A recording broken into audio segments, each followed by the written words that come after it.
Jesus versus religion. Stone walls can echo prayers and still keep God outside. Torches flicker against ancient stone. Incense rises.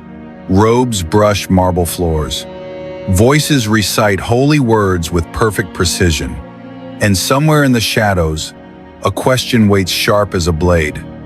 Why did Jesus clash so violently with religion? And why does it matter now? Like this video, share it with someone who needs it, and subscribe to the Bible Project for more cinematic Bible stories. The holiest place, the hardest hearts. Morning breaks over Jerusalem. Light spills across temple courts, polished smooth by centuries of feet. Priests move with practiced confidence. Scripture is memorized. Rituals are flawless. Everything looks right. And yet, when Jesus steps into this world, he does not applaud it. He overturns tables. He confronts leaders. He calls the most devout men of his time blind guides. How could the Son of God oppose the very system built around God? This is the mystery we must enter. Not Jesus versus sinners. Not Jesus versus Rome. But Jesus versus religion. And the collision is explosive. What religion builds? Religion loves order. Rules stacked neatly like stones. Boundaries drawn clean and sharp. Sacred schedules. Approved behaviors. Accepted appearances. Religion creates distance between the holy and the common, the clean and the unclean, the worthy and the rejected. It tells you where to stand, what to wear, who you're allowed to touch. It offers structure without surrender, control without transformation. And for centuries, Israel lived inside it, until Jesus arrived and shattered the illusion. The man who didn't fit. Jesus does not enter quietly. He touches lepers. He eats with sinners. He heals on the Sabbath. He lets a broken woman wash his feet with tears. He speaks with Samaritans. He forgives sins without consulting the temple. Religion watches in disbelief because Jesus doesn't behave like a religious leader. He behaves like God breaking into his own world, and that is dangerous. Firelight dances across a hillside as crowds gather. Jesus stands above them, not robed in authority, not crowned in gold. And then he says something that rattles the foundation of religion itself. You have heard it said, but I say to you, not abolishing Scripture, not mocking the law, but exposing the gap between obedience and intimacy. Religion says, don't murder. Jesus says, why do you hate? Religion says, don't commit adultery. Jesus says, why do you lust? Religion cleans hands. Jesus confronts hearts. And suddenly, the law feels heavier and closer than ever before. Whitewashed tombs. The air grows tense. Jesus turns to the religious elite, the Pharisees, the teachers, the keepers of tradition. His voice does not soften.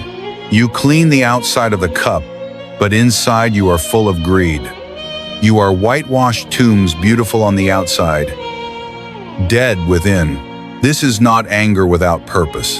This is grief, because religion can look alive and still be hollow. It can quote God and never know Him. It can defend holiness while crucifying love Himself. Why religion hated Jesus? Jesus threatens everything religion depends on. Religion needs control. Jesus offers freedom. Religion needs hierarchy. Jesus kneels to wash feet.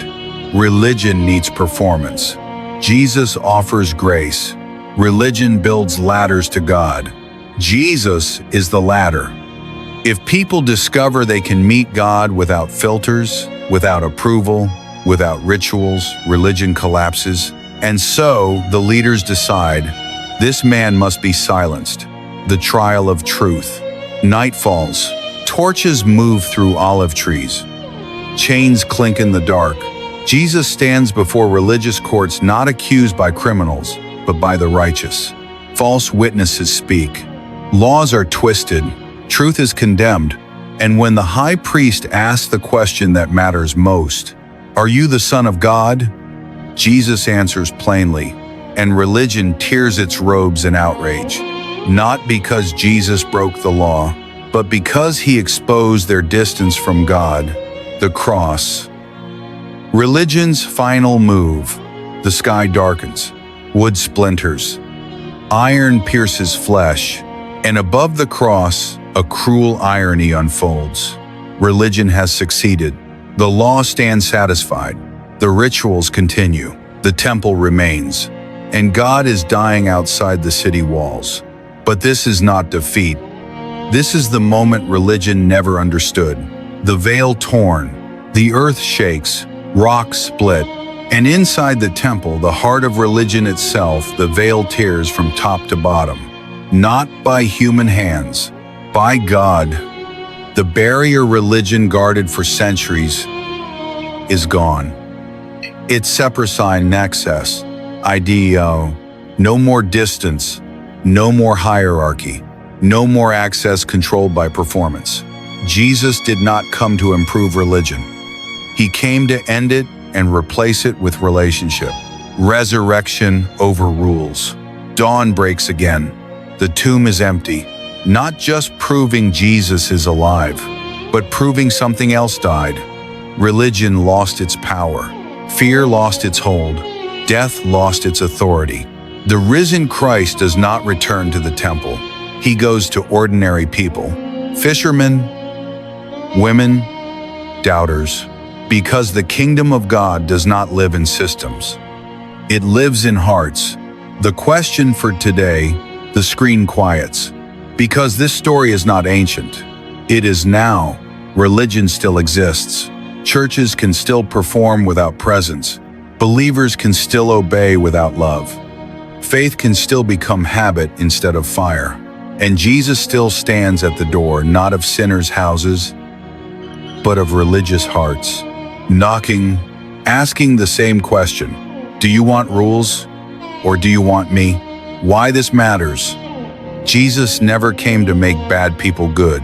He came to make dead people alive. Religion modifies behavior. Jesus resurrects souls. Religion hides behind masks. Jesus exposes and heals.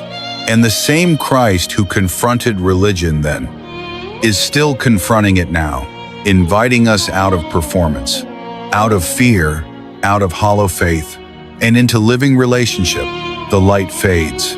The door remains open.